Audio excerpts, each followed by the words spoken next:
Bismillahirrahmanirrahim. Assalamualaikum warahmatullahi wabarakatuh. Asyhadu an la ilaha illallah, asyhadu anna Muhammad Rasulullah.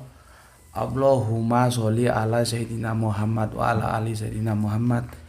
Kama sholaita ala sayyidina Ibrahim wa ala ali sayyidina Ibrahim bil alamina innaka Hamidum Majid. Di sini suasananya masih dingin ya. Dinginnya kadang-kadang sampai membacok tulang. Semoga di sana sehat-sehat semuanya ya.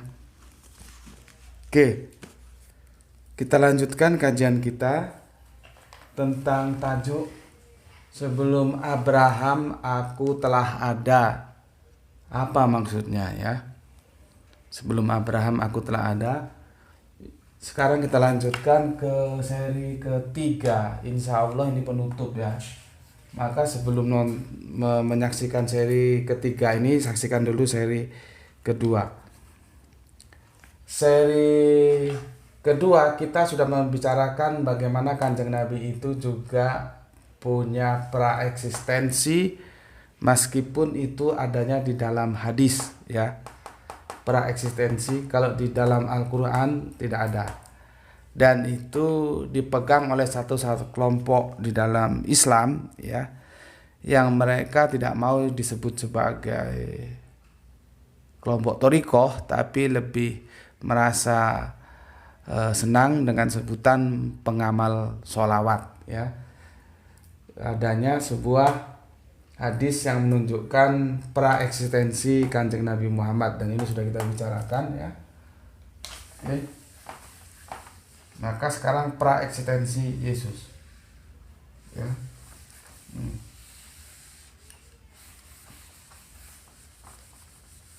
Sekarang kita berbicara praeksistensi Yesus. Mungkin ini agak jelimet ya, makanya aku bikin video sendiri. Jelimet itu nggak tahu bahasa Indonesianya apa jelimet itu ya. Hari ini puasa jadi tidak ada kopi ya. Jelimet apa jelimet ya bahasa Indonesianya ya. Oke, kalian ikuti aja pelan-pelan ya. Kalian ikuti pelan-pelan, gampang kok, gampang. Selama kalian mau mengikuti tutorialnya gampang ya. Ikuti pelan-pelan, nanti ikuti bagaimana cara aku mengombokkan ayat, kalian bisa ngerti nanti. Oke, kita buka di Matius 23:37. Sebelum aku menjelaskan para eksistensi Yesus ya, Matius, atau di sini aja lah, nampaknya nih, ini kelompok ayat-ayatnya. Matius 23:37 ya. Ini kitab Matius 23:37 itu tentang Yerusalem ya. Kamu buka Matius 23:37. Keluhan terhadap Yerusalem itu identik dengan Lukas 13:34 sampai 35 ya. Oke. Sebelumnya aku ngajak kalian semua untuk mari kita doakan saudara-saudara kita yang telah mendukung channel ini. Semoga dukungannya itu dicatat Gusti Allah Agung menjadi catatan langit amal soleh saudara-saudara kita semuanya yang telah mengambil bagian untuk mendukung channel ini. Kemudian sebelum aku menjelaskan ini, nanti kita berkutat di kitab Yohanes ya. Sebetulnya kalau kita lihat Injil Matius, Markus, Lukas, dan Yohanes itu tidak bisa dikatakan sinoptik ya. Tidak bisa dikatakan sinoptik tanpa kita mengeluarkan Injil Yohanes ya. Kalaupun Injil-Injil Matius, Markus, Lukas itu dikatakan sinoptik ya, aku tidak keberatan ya. Tetapi ketika ada yang mengatakan bahwa keempatnya sinoptik itu kok Enggak ya. Karena apa? Yohanes meskipun dia Injil termuda, dia kan tahun 90-an ya baru diterbitkan ya. Lain halnya Markus yang itu 50-an, jadi lebih tua, baru nanti Matius, Lukas ya. Namun demikian, suasana yang dibangun oleh Yohanes untuk menceritakan sosok Yesus itu berbeda dengan suasana yang dibangun oleh Matius, Markus, dan Lukas. Maka dari itu kalau Matius, Markus, dan Lukas disebut sinoptik, oke lah. Tapi kalau kemudian Yohanes dimasukkan, ya aku tidak setuju. Cuman kalau ada yang berpendapat demikian, ya monggo silahkan. Karena apa? Lain ya, lain. Bahasa-bahasa yang digunakan oleh Matius, Markus, dan Lukas itu bahasa-bahasa yang kering ya. Bahasa-bahasa kering, bahasa-bahasa yang tidak begitu kental nilai-nilai sastrawinya ya. Jadi kalau kita katakan to the point ya, bahasanya to the point, tidak indah. Di sana substansinya langsung to the point, to the point, to the point gitu. Tanpa bermain dalam wawasan kesusastraan. Jadi bedanya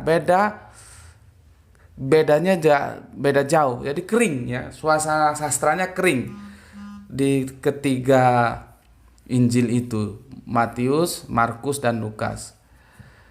Tetapi itu tetap saja menjadi sesuatu yang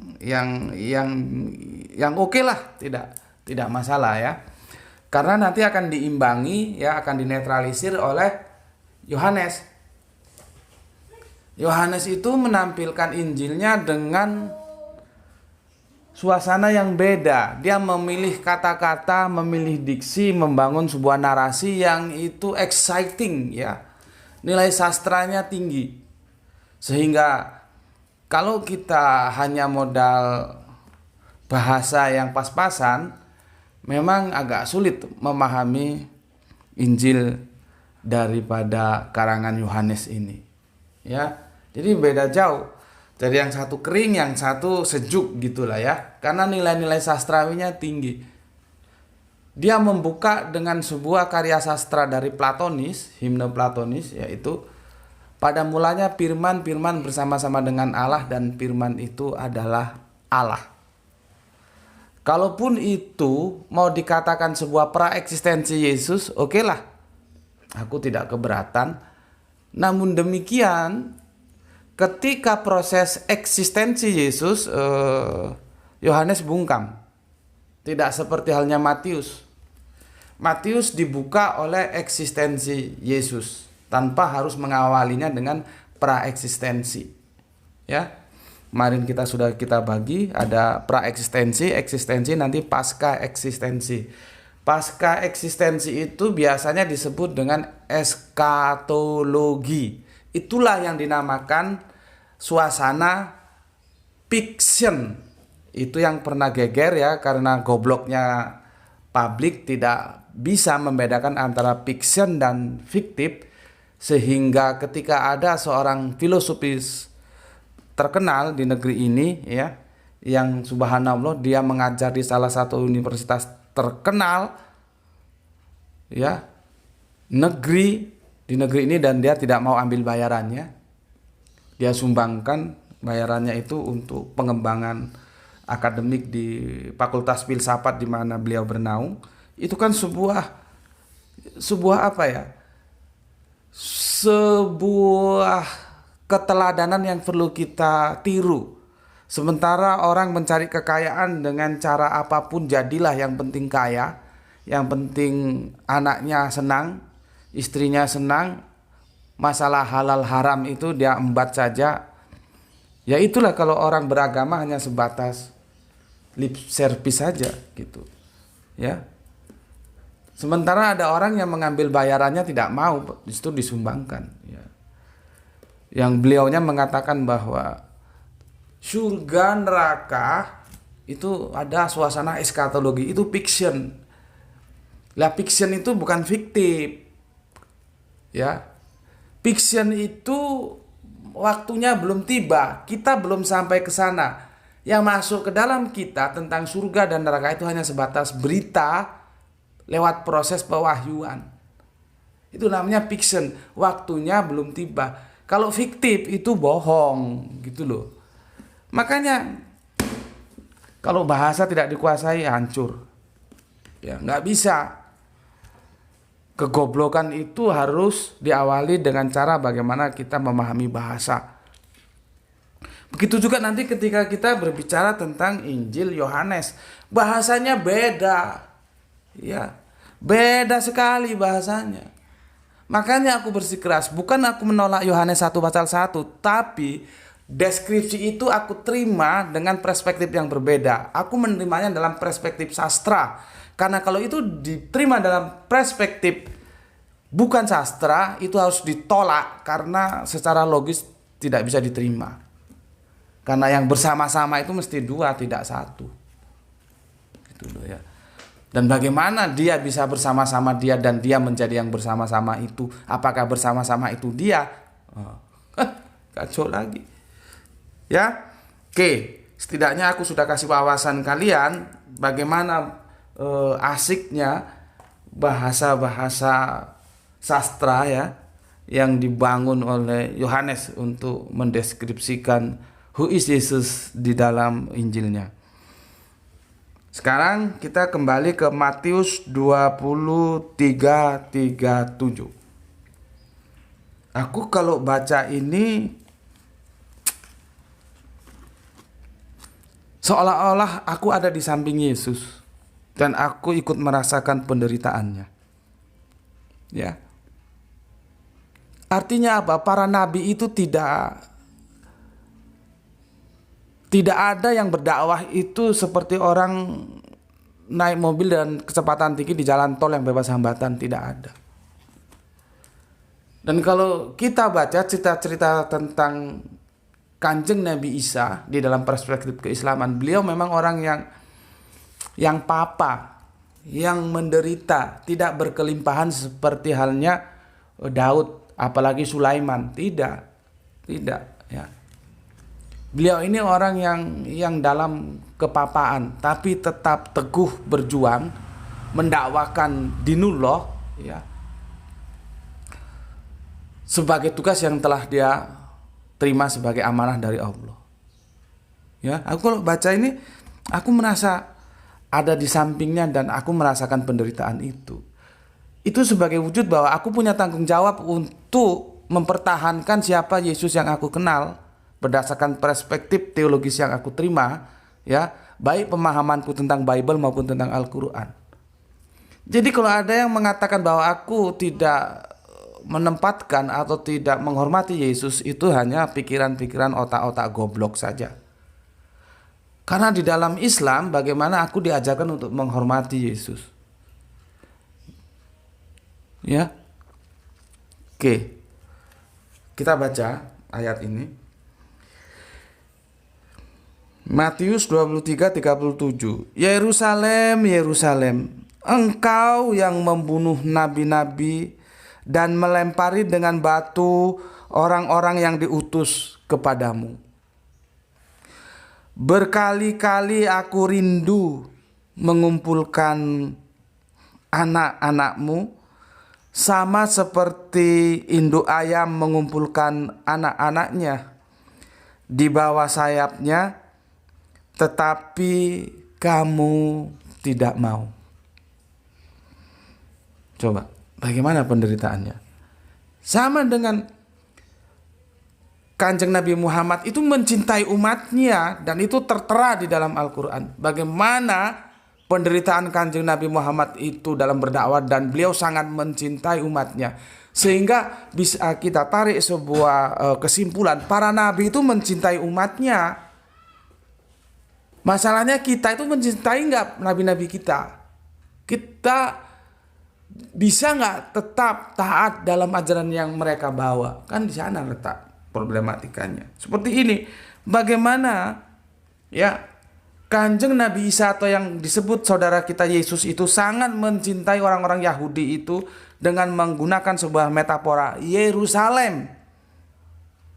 Yerusalem, Yerusalem, engkau yang membunuh nabi-nabi dan melempari dengan batu orang-orang yang diutus kepadamu.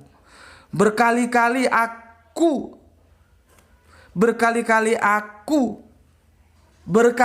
aku rindu ya mengumpulkan anak-anakmu, sama seperti induk ayam mengumpulkan anak-anaknya di bawah sawapnya, tetapi kamu tidak mau. Lihat, ini cerminan bagaimana keinginan Kanjeng Nabi ingin memberikan ajaran itu kepada orang-orang Yahudi yang notabene Israel, tetapi mereka tolak dan tidak mau. Kerinduan demi kerinduan itu bagaikan anak ayam yang ingin induk ayam yang ingin melindungi anaknya. Ya. Ini cerminan betapa kerasnya penolakan orang-orang Yahudi terhadap Yesus. Berikutnya, lihatlah rumahmu ini akan ditinggalkan dan menjadi sunyi. Dan aku berkata kepadamu, mulai sekarang kamu tidak akan melihat aku lagi hingga kamu berkata, diberkatilah dia yang datang dalam nama Tuhan. Kamu tahu siapa itu? Kamu tahu? Ya? Kamu tahu siapa itu? Ini akan ramai kalau aku bahas. Yerusalem baru itu adalah Mekah.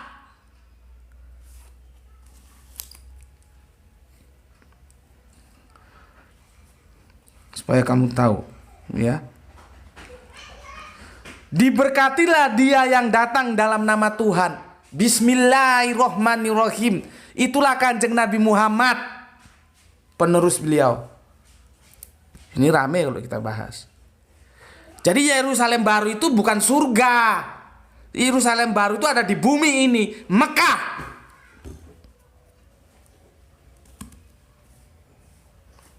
Jadi kalau ada yang bilang Gus Beti mau murtad karena tiap hari baca Bible, itu sudahlah. Kamu belajar, kamu bukan levelku. Bukan levelku, dengan segala maaf. Otak-otak seperti kamu itu ada di bawah telapak kakiku. Nggak usah komen-komen seperti itu. Aku membaca Bible semakin aku mencintai Islam. Karena bagaimanapun dalam Bible ini masih ada sisa-sisa kebenaran. Seperti Kanjeng Nabi Muhammad ketika ditanya, bagaimana ya Rasulullah kami mensikapi kitab-kitab terdahulu? Jangan kamu terima semua dan jangan kamu tolak semua. Artinya ada uji kesahian. Dan hal-hal yang selaras dengan Al-Quran yang tercantum dalam Bible, baik itu perjanjian lama dan perjanjian baru, selaras dengan perjanjian terakhir, itu menguatkanku untuk semakin menggenggam Islam sebagaimana yang Kanjeng Nabi Muhammad ajarkan. Jadi kalau ngomong itu ya diatur mulutnya. Ya. Kalau kamu itu dibawa telapak kakiku, belum level untuk berhadapan dengan aku. Ya. Orang dosen aja aku buat repot kok diskusi kemarin. Itu dosen sekolah teologi, ketua BAMAK, Badan Musyawarah Antar Gereja. Repot tak bikin? Dari situ kamu tahu siapa sebetulnya kamu dan siapa sebetulnya aku dan bagaimana kamu harus bersikap. Ada etika intelektual. Lah anak SD kok mau bermain kalkulus itu kan ya sudah tidak mungkin, orang cuci kaki aja belum beres. Ya. Jadi kalau aku membaca ayat ini, aku merasa hadir, aku merasa ingin bersama Yesus untuk mendampingi dakwah beliau. Bagaimana beratnya beliau mendakwakan dinullah.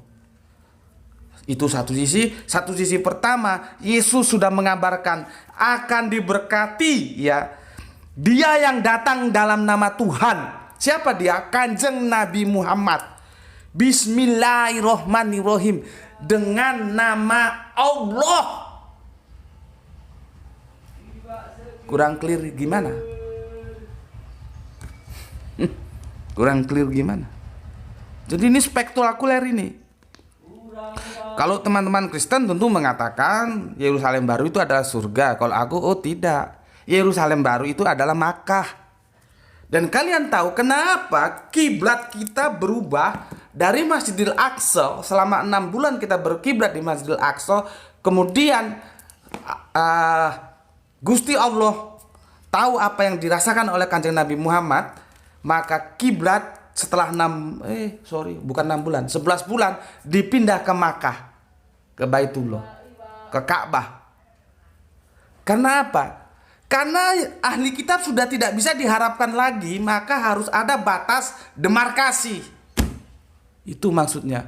Oke lah, karena kalian sudah tidak bisa diharapkan lagi untuk mendukung dakwah ini, maka harus jelas mana Islam, mana Yahudi, mana Nasrani.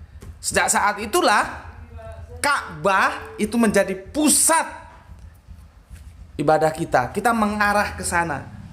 Tapi kalau orang goblok dikirain kita nyembah batu. Ini bukan masalah batu atau bukan batu. Ini masalah perintah Allah. Allah perintah kita menghadap Ka'bah.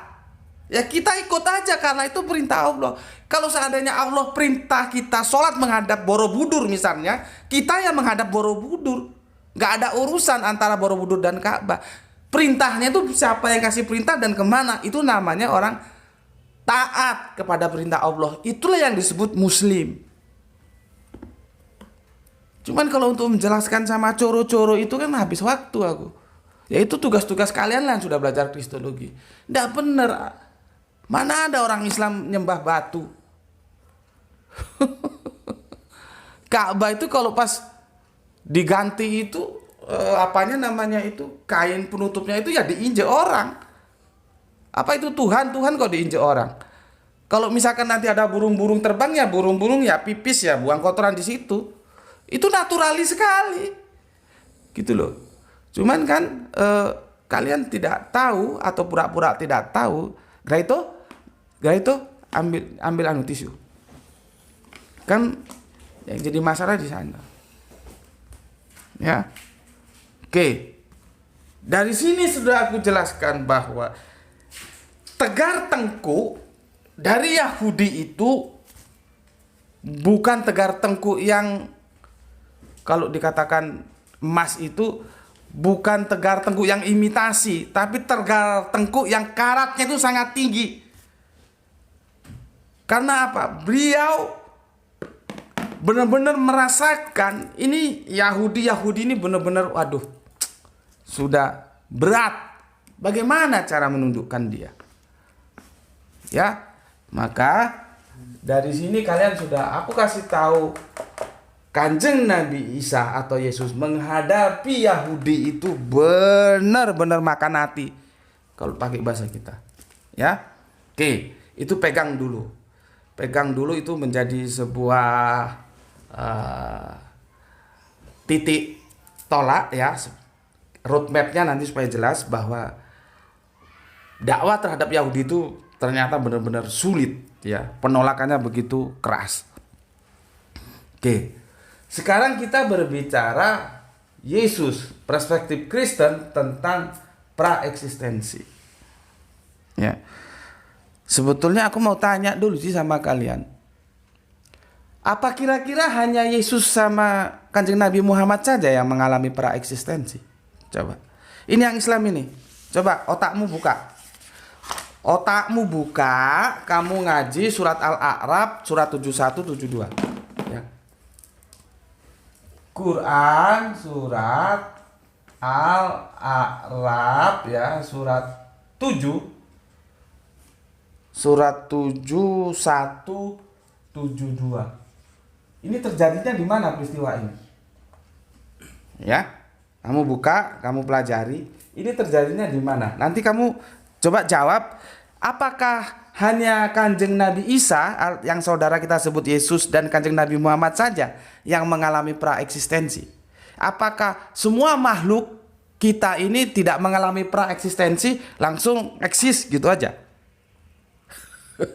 Untuk referensinya ya, nanti kamu pelajari Quran surat Al-A'raf surat 7 172. Yang di sini depak kacau terjemahannya. Itu bukan mengeluarkan tapi mengambil, lain. Mengeluarkan sama mengambil itu lain. Aduh. Aku juga kalau ustadz jelaskan ini itu apa nggak ngerti, apa goblok apa ya opo gitu loh. Nggak ngerti aku. Orang sudah tertulis seperti itu Arabiunnya kok ya. Kok terjemahan itu masih tetap diajarkan, nanti diajarkan lagi. Jadi mewariskan kebodohan. Ya. Surat 7 172 kamu buka coba. Nanti kamu jawab itu terjadi di mana itu? Apa seperti yang kamu terima selama ini? Oh, di alam roh. Kalau itu di alam roh berarti praeksistensi. Begitu, ya. Ini aku bacakan ini. Wa iza ya akhoza rabbuka. Dan karena ketika Tuhanmu mengeluarkan, akhoza itu bukan mengeluarkan, goblok. Akhoza itu mengambil, mengeluarkan itu akhoza. Nanti kita bahas secara khusus itu tentang itu. Beda, mengeluarkan dengan mengambil beda. Ini kalau kamu ngajar nanti, kamu di sini belajar dan kamu sudah dapat ilmu di sini, ajarkan. Jangan lagi ngomong itu akhoza itu mengeluarkan, bukan mengambil. Ya. Ini supaya kebodohan itu jangan kamu wariskan lagi menjadi kebodohan-kebodohan. Gitu. Kita sudah alhamdulillah ada teks originalnya, bisa cek gitu ya.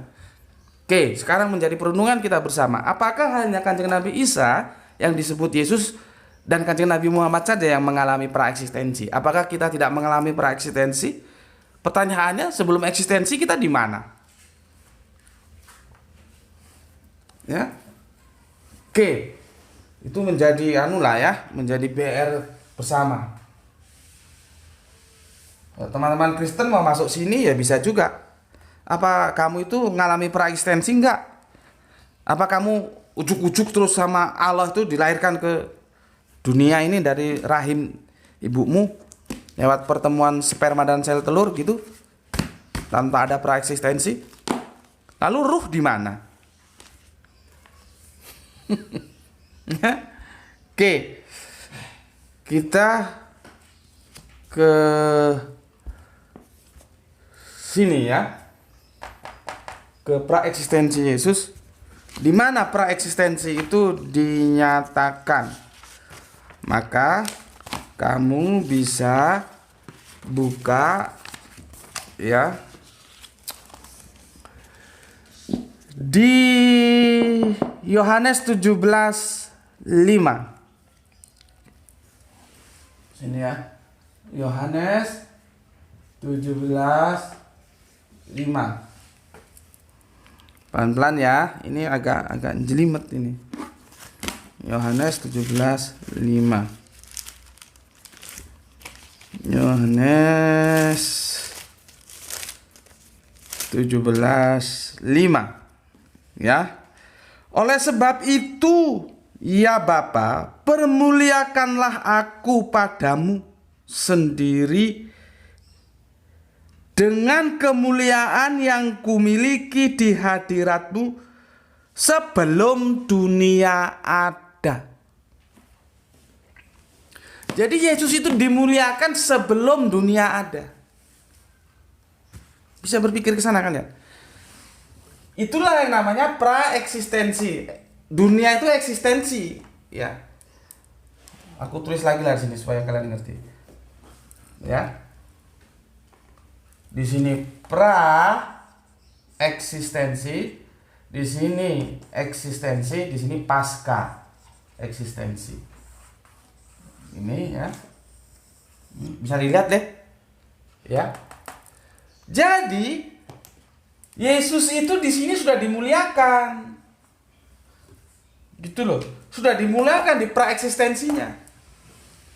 Argumentasi dalilnya mana? Yohanes 7 ayat 5. Ya. Aku baca lagi. Oleh sebab itu ya Bapa, permuliakanlah aku padamu sendiri dengan kemuliaan yang kumiliki di hadiratmu sebelum dunia ada. Siapa yang memuliakan Yesus? Bapa. Nah gini loh, ada dosen gak bisa membedakan antara Allah dan anak Allah itu kan gobloknya pitung turunan gue. Yesus itu anak Allah. Yang disebut Bapa itu Allah. Lah kok bilang anak Allah itu aku kadang-kadang heran ya, otaknya itu kemana gitu. Yang heran lagi mahasiswa-mahasiswanya itu. Kalau ketemu aku jadi mahasiswa ya tak habisi itu dosen. Satu langkah pun kalau kita bertanding kuda-kuda pijakan itu ya, kuda kaki ini ya.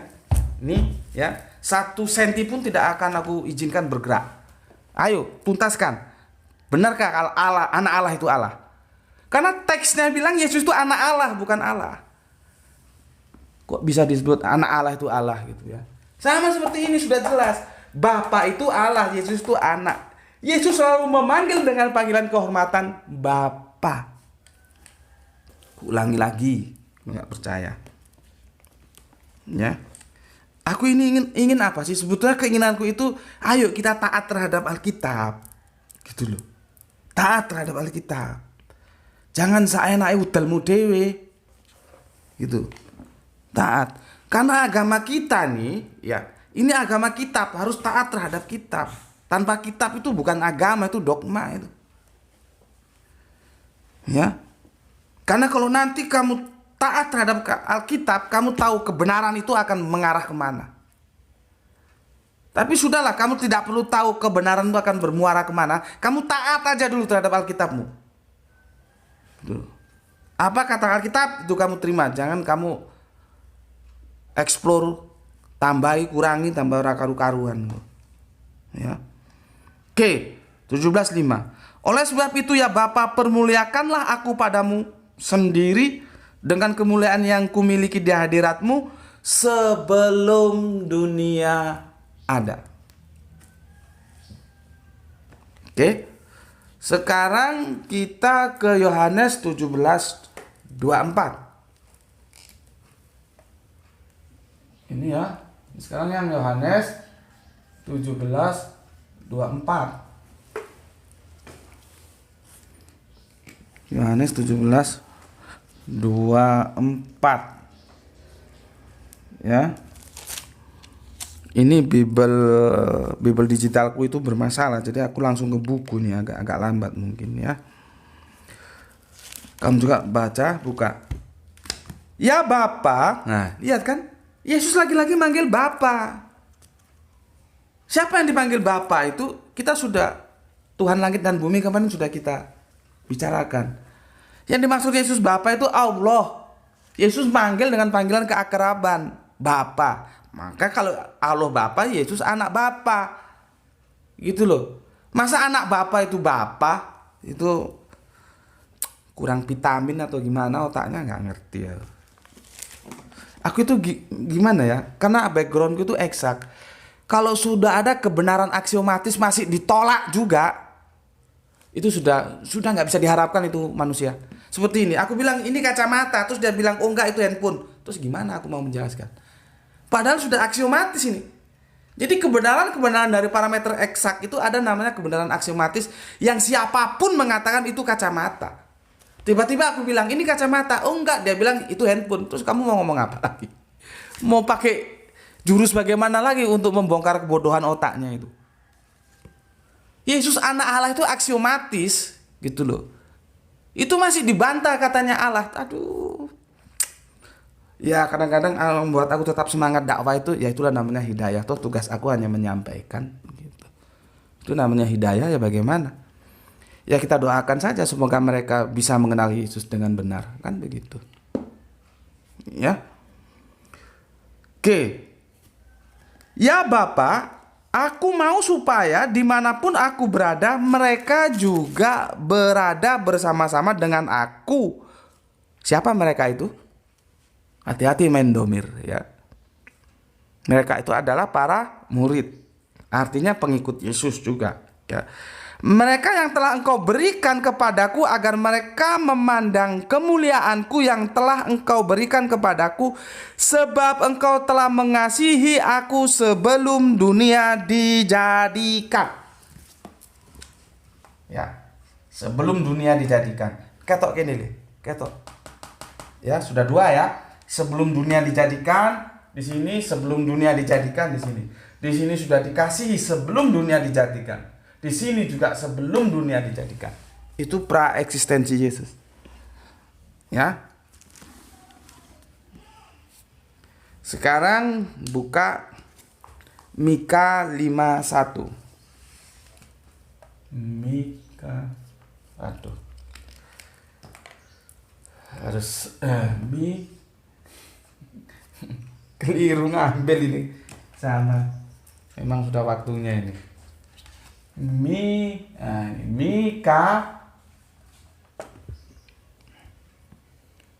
piro iki? Mika 5:1.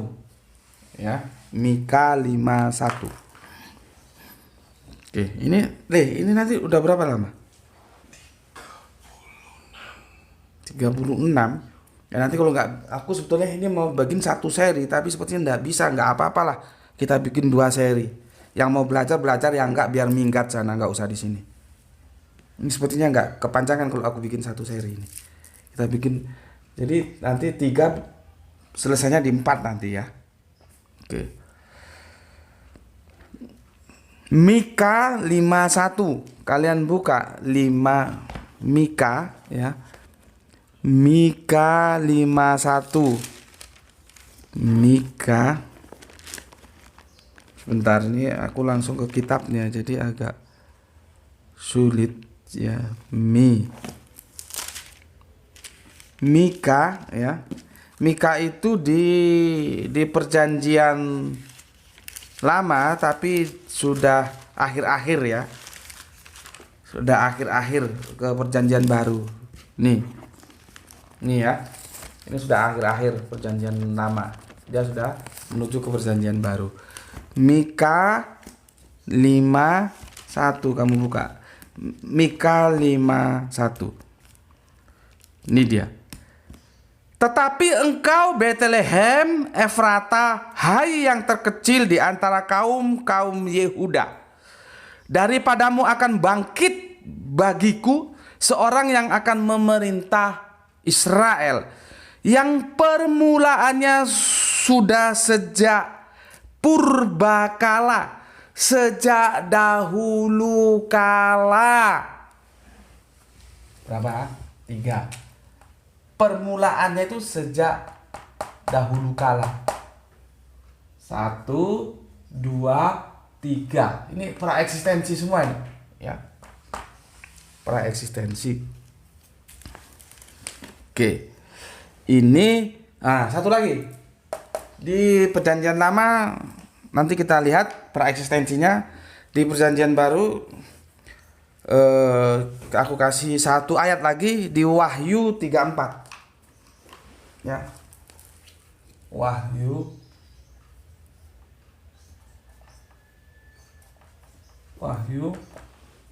3:4 ya. Ini kalau kita buka di kampus ya bersama dosen ya, orang-orang terdidik, terpelajar, kan asik ini ya, tentang praeksistensi ini. Jangan di hadapan curu-curu, tiwas capek kamu ngomel. Curu ya biar kumpul curu aja ya, jangan dilayani, capek kamu, sia-sia, habis waktu ya. Wahyu 3:4. Wahyu 3:14. Wahyu 3:14. Jadi kalau kita ngomong nih argumentasinya, dalilnya ini aku tunjukkan semua, aku paparkan semua.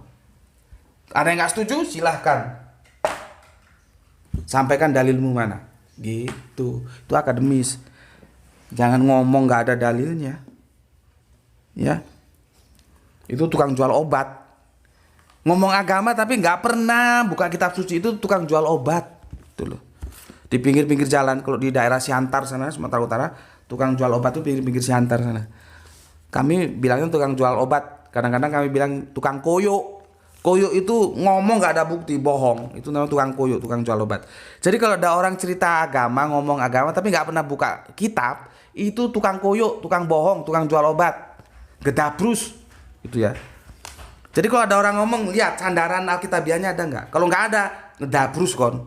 Siapapun dia, entah profesor, entah dokter, entah rektor, kalau nggak berdasarkan Alkitab, gedabrus. Itu akan menyesatkan kita. Jangan mau kamu disesatkan. Apa ini? Wahyu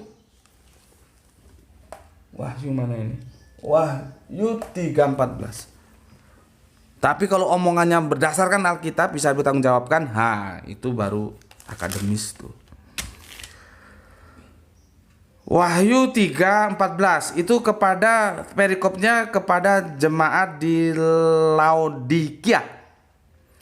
Dan tuliskanlah kepada malaikat jemaat di Laodikia. Agak angel mengejahnya. Aku itu kalau sudah ketemu gini seperti baca Arabian itu agak angel ngejahnya lidahnya ya. Laodikia ya. Dan tuliskanlah kepada malaikat jemaat di Laodikia ya. Laodikia, sulitnya minta ampun. Inilah firman dari Amin. Siapa Amin itu? Harus tahu kalian. Yesus itu dipanggil juga oleh gelar Amin. Jadi ini berkata tentang Yesus ya. Inilah firman dari Amin. Nah ini makanya kalau Yesus itu dipahami firman secara tekstual, maka inilah firman dari firman. Jadinya kan kacau. Kacau. Masa firman dari firman ya? Nanti jadinya ya firman makan firman dong gitu. Makanya pada mulanya firman itu harus dipahami. Pada mulanya adalah firman. Firman itu bersama-sama dengan Allah dan firman itu adalah Allah. Yang perlu kalian tahu dulu. Pada mulanya firman. Nah, dia punya mula dia. Praeksistensi itu punya mula. Allah punya mula enggak? Dasmu buka, Allah punya mula enggak? Aja goblok kon. Dari situ aja sudah jelas kok. Ya. Dari situ sudah jelas. Pada mulanya en arse en hologos. Pada mulanya. Ya. Maka firman di situ jangan kamu artikan sembarangan. Nanti firman makan firman atau firman berfirman seperti ini. Inilah firman dari Amin. Amin itu siapa? Yesus. Ya firman itu Yesus, tapi firman yang bagaimana? Dan firmannya siapa? Gitu ya. Biasanya Kristen-Kristen yang sudah terbius dogma itu selalu ngomongnya dibolak-balik. Bagaimana Allah tidak punya firman? Lah kok ngerti Allah tidak punya firman? Gitu loh. Bagaimana Allah selalu bersama firman-Nya? Apa bisa terpisah dengan firman-Nya? Kok yang kamu umek firman saja? Allah itu punya napas enggak? Bisa enggak Allah berpisah dengan napasnya? Kok enggak dikembangkan ke sana gitu loh. Itulah sebuah rekayasa yang dia buat-buat hanya untuk mengunggulkan sebuah dogma Yesus itu Allah. Jadi Yesus itu dia paksa setengah mati supaya jadi Allah. Itu yang namanya apoteosis atau deifikasi. Itu kejahatan yang luar biasa itu. Aku ini datang untuk membela Yesus, untuk menduduk perkarakan bagaimana cara mengenal wajah Yesus dengan benar. Gitu loh. Ya. Kalau ada yang enggak terima, ayo kita diskusi. Di mana? Di kampus aku mau. Undang semua pakar-pakar Alkitab, kita ngobrol bareng. Ya. Oke. Inilah firman dari Amin, saksi yang setia dan benar, permulaan dari ciptaan Allah. Ya. Permulaan, bermula dia. Bermula. Dari ciptaan Allah dia yang permulaan. Nah, ya. Dia permulaan. Yang namanya permulaan itu di depan apa di belakang? Itu aja, ya. Ini nanti akan mengantar kita untuk memahami ke Kolose. Ya, untuk memahami Kolose. Kitab Kolose, permulaan. Ya. Jadi ini sebelum dunia ada, permulaan. Yang namanya mula itu mesti ya di depan, nggak ada. Ketika semuanya belum ada, dia sudah ada duluan. Tapi tetap aja dia bermula. Ya. Oke.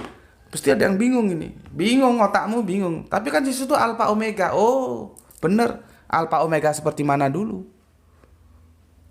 Kan Yesus bilang, namamu yang telah kau berikan kepadaku. Namamu siapa? Nama Bapa. Kau berikan kepadaku. Jadi hati-hati memahami alfa omega. Ya. Oke. Itu praeksistensi Yesus ya dalam ini. Kalau aku bagi itu begini ya. Ini di perjanjian baru. Ini di perjanjian lama. Ya, ingat ya petanya ya. Seperti ini ya. Sekarang kita lihat perjanjian lama di kitab Amsal 8. Ya. Kitab Amsal 8. Ini udah berapa lama nih? Kita bikin 1 jam sudah. Kalau 1 jam selesai ya selesai. Kalau masih kurang 1 jam juga kurang, kita bikin seri berikutnya. Yang jelas ini semaksimal mungkin kita tuntaskan. Amsal 8 ya. Amsal 8. Biar itu viewernya kehabisan kuota. Kehabisan kuota ya. Sama aku juga, kalau nggak banyak kuotanya juga banyak kok. Sama kita ini ya. Jangan kamu kira aku sedikit kamu banyak, enggak ya. Ngunggah juga kalau dia durasinya banyak, giganya banyak, semakin banyak kuota yang diperlukan. Sama ya, sekali-sekali lah ya. Jangan medit-medit, jangan pelit-pelit terhadap ilmu ya. Nanti tak jewer telingamu. Hidup itu ojo pelit. Setan tuh loh nggak seneng sama orang pelit, nggak doyan ya. Mungkin laler yang mau kumpul sama orang pelit gitu. Jadi kamu jangan pelit-pelit. Nanti kan Allah ganti rezeki lagi gitu ya. Penuhi kuotamu untuk nonton kajian Gus Budi. Oke. Amsal 8:22 ya. Amsal 8:22. Aku bacakan. Sebentar, ini mic-nya ini mic antik ini. Tuhan telah menciptakan aku sebagai permulaan pekerjaannya, sebagai perbuatannya yang pertama-tama dahulu kala. Ingat ketika aku bilang kemarin praeksistensi Kanjeng Nabi, laulaka. Karena kalau tidak karena engkau ya Muhammad, aku tidak menciptakan seluruh alam dan isinya. Sama kan? Dulu. Tapi aku bilang kemarin, Batak bilang mangan, Jawa bilang mangan. Jangan lalu buru-buru kau bilang Batak kopi Jawa atau Jawa kopi Batak. Ini juga begitu. Jangan ucuk-ucuk kamu bilang Kristen kopi Islam atau Islam kopi Kristen. Yang jelas sama-sama ada pereksistensi. Sama-sama di tadi itu, di Jawa ada mangan, di Batak ada mangan. Ya. Aku baca lagi. Tuhan telah menciptakan aku sebagai permulaan pekerjaannya, sebagai perbuatannya yang pertama-tama dahulu kala. Ngerti gak kamu? Pertama-tama gue opo? Ditambah lagi dahulu kala. Ya. Itu Amsal, belum aku tulis ya. Itu di kitab Amsal berapa ini? 22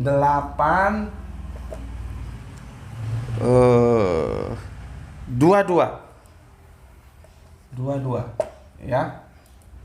Amsal 8:22. Sekarang kita lari ke Amsal 8 yang 23. Sudah pada zaman purbakala aku dibentuk, pada mula pertama sebelum bumi ada. Kurang dahsyat gimana itu? Pada zaman purbakala aku ini sudah dibentuk. Ya. Pada mula pertama bumi belum ada. Yesus sudah dibentuk. Ya. Amsal 8:23. Sama kan? Di eksistensinya Kanjeng Nabi Muhammad, kalau tidak karena engkau ya Muhammad, aku tidak menciptakan alam dan segala isinya. Sama seperti ini. Ya. Oke. Sekarang Amsal 8 ini panjang, nanti kamu bisa baca sendiri ya. Ini di perikop wejangan hikmat ya. Ini karena kan aku harus sedapat mungkin secara ringkas dan itu jelas. Nanti kalau kamu ingin memperdalam sendiri, baca sendiri satu perikop penuh, Amsal 8, judul perikopnya wejangan hikmat. Sekarang kita ke sini. Amsal masih 8 ini, 27. Ya. Ketika ia itu maksudnya Allah Bapa, ketika ia mempersiapkan langit, aku ada di sana. Coba. Ya. Jadi ketika Allah itu memprepare, gitulah gampangnya ya. Memprepare langit ya. Itu Yesus ada di sana. Ya. Oke. Kemudian yang 30 sampai 31. Amsal 8:30, Amsal 8:31. Ya. Tadi kan begini, ketika ia mempersiapkan langit, aku ada di sana. Ketika ia menggaris kaki langit pada permukaan air samudra raya, ketika ia menetapkan awan-awan di atas dan mata air samudra raya meluap dengan deras, ketika ia menentukan batas kepada laut supaya air jangan melanggar titahnya, dan ketika ia menetapkan dasar-dasar bumi, aku ada besertanya sebagai anak kesayangan. Setiap hari aku menjadi kesenangannya dan senantiasa bermain-main di hadapannya. Aku bermain-main di atas muka buminya dan anak-anak manusia menjadi kesenanganku. Lihat. Itu ya. Bagaimana cara memahami diksi anak? Itu sudah jelas di situ. Ya. Aku besertanya sebagai anak kesayangannya. Anak kesayangan itu siapa? Yesus. Ya, aku besertanya. Beserta siapa? Beserta Bapa. Siapa Bapa itu? Allah. Masa gini sulit membedakan Allah dan anak Allah? Ya ampun. Kumpulkan semua dosen-dosen teologi itu biar tak kasih kursus gratis ya. Ya 3 jam lah. Short kursus gitu supaya cerah gitu, supaya jangan lagi mendidik anaknya dalam kampus-kampus teologi itu bahwa Yesus itu Allah gitu. Ya. Nggak apa-apa, aku gratis, nggak apa-apa. Nanti aku diundang di mana gitu, transport aku bayar sendiri, pesawat aku bayar sendiri. Nanti aku minta peur-peur inilah, tolong dibantu. Seperti mau diundang memberikan short course atau kursus pendek terhadap para dosen-dosen teologi supaya mereka mengenal Yesus dengan benar gitu. Ya, supaya hidup ini teratur, jangan ngawur. Ya. Oke. Bayangkan, aku ada di sertanya sebagai anak kesayangannya. Setiap hari aku menjadi kesenangan dan senantiasa bermain-main di hadapannya. Ya, itu ya. Sementara aku ingin buka Yesaya 44:24 ini ada apa ini? Yesaya 44:24. Kamu nggak usah buka, biar aku aja yang buka. Karena ini aku belum tahu ini tentang apa. Yesaya 44:24. Oh, nanti itu kita bicarakan ya. Jadi ini ya. Ini praeksistensi dalam apa namanya ini? Perjanjian lama. Ya. Ini praeksistensi dalam perjanjian baru. Jadi intinya sebelum bumi langit itu ada, Yesus sudah ada. Ya, Yesus sudah ada. Itu pegang yang kedua. Yang pertama tadi Yahudi bandel, Yang ketiga, kita sudah buktikan berdasarkan Alkitabiah, praeksistensi Yesus itu ada, ya, ya, sudah ada, ya. Dua itu ya, praeksistensi Yesus dan Yahudi yang bandel tadi itu, ya, yang tentang anak ayam tadi, ya, itu kamu pegang. Sekarang aku mau menjelaskan ini. Ini ada di Injil mana ini? Ini di Injil Yohanes, Injil 8, ya. Nah itu nanti kalau ini adzan berarti kita selesai. Berarti enggak selesai nih satu video ini. Ya nanti kita bikin videonya lagi ya. 8 ya. Yohanes 8:58. Ya. Itu perikopnya ya. Yohanes 8 itu ya. Itu tentang Yesus ada sebelum Abraham ada. Ya, itu perikopnya sebetulnya di situ. Jadi narasi ini ya itu ada di sini loh. Di Yohanes 8:58. Kata Yesus kepada mereka, aku berkata kepadamu sesungguhnya sebelum Abraham jadi, ya, aku telah ada. Itu di 58. Cuman untuk memahami ayat ini kita harus baca satu perikop penuh, yaitu Yesus sudah ada sebelum Abraham. Itu perikopnya. Ternyata setelah aku teliti, kita nggak cukup di situ, tapi kita harus baca dua perikop. Jadi satu perikop sebelumnya harus kita baca keturunan Abraham yang tidak berasal dari Allah. Ya, entah maunya penulis Bible ini gimana juga nggak tahu kok ada keturunan Abraham yang tidak berasal dari Allah. Ya mungkin berasal dari mana nggak tahu aku. Tapi kita ikuti dulu ya alur roadmapnya kitab Yohanes ini. Ya, aku baca secara cepat ya. Kamu nanti ikuti aja. Nanti kalau kamu ingin paham dibuka di Biblemu.